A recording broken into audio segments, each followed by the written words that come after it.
when Carragher said about Mo Salah. So to give it a bit of context, he was meant to have said something along the lines of the reason why Mo Salah won't win the Ballon d'Or is because the African Nations Cup isn't of the level of a Euros or a South American Cup or Copa America. Yeah. And I think that comment is representative of the majority of people out there would say that. I don't think that's right. I think that's an ignorant kind of thought process, because the African Nations Cup, if you go to Didier Drogba, Abidi Pele, over there, Samuel Eto'o, down to the all players now, Mahrez, Mo Salah, Mane now, they'll tell you this is that we have to win this. Huge. It's a demand in their countries to win this. Yes, it doesn't get back to resources wise like Euros, etc.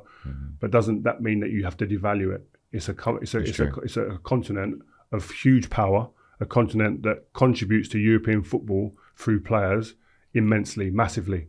Like the amount of players that are representing football clubs in Europe and winning things from the African continent is like crazy. You know, it's a ridiculous number of players. So it should be respected more than it is. Yeah. But what I would say is because of the lack of resources that are put into it. And listen, we've had some African players that come out and have actually canned it for the lack of resources and hotel rooms and what goes on, flight issues, etc. So then obviously the narrative then from the media becomes, it's like it's a Mickey Mouse tournament, but it ain't.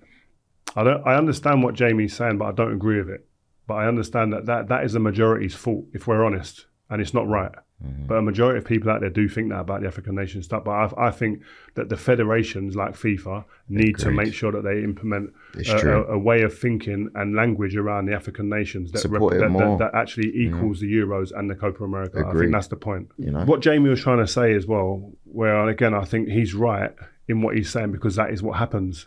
If Mo Salah won the African Nations Cup, that would have no bearing on anyone's voting. Which is wrong. When they vote for the Ballon d'Or, which is absolutely wrong. Yeah. That's what he was saying. And one of the parts of what his argument was, if Mane, he finished second, I think it's 2022. Yeah. That has no bearing on anyone's vote. I don't think anyone, when they're voting, the captains and the media and all the managers, I don't think they go, before I just make a judgment on who is a top three, where did Mo Salah finish in the African nations? It's true. I don't think anyone asked that question. And that's wrong. That's where it needs to be changed. I think that's where, again, the language, where media, where FIFA need to start really punching that home, that the African nations has to be taken as serious as the Copa America and the Euros.